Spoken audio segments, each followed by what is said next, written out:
when you build a core around a bunch of guys, and Johnny, you said this earlier on this year, Eloy Jimenez specifically, Rick Hahn comes out, says he's not injury prone. All of a sudden he's fucking injured again. I've been barking up this tree for how long that this guy should be a DH, keep him out of left field.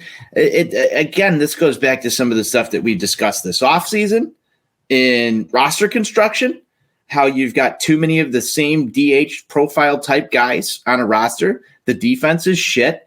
And, you have to mash in order to win ball games with this club. And you want them to be capable of doing that. You want to see that. I love fireworks. We know this. We've been down this road. You love being opportunistic.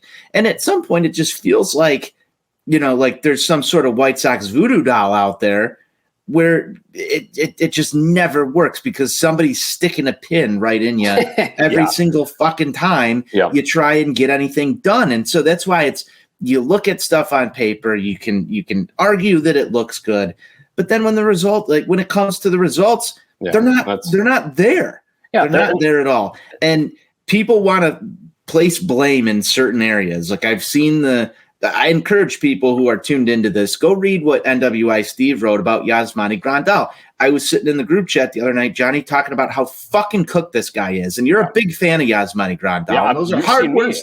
I've jumped off that now too. Yeah, those are hard words to hear. And then I'm on the phone with him today, and he calls me up and he says, I'm looking at his stats, and he's no different than anywhere else in certain points in his career. Go to ontapsportsnet.com, check out what Steve wrote about Yasmani Grandal.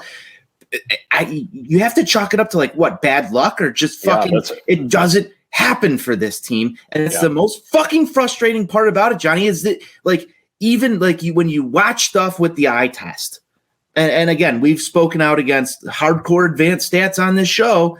Well, you get a stats guy like Steve to go look at this, and he goes, I don't know why he's this bad right now. I don't know why he's this bad. Go read his article. I won't spoil the whole thing, but holy moly is this fucking putrid.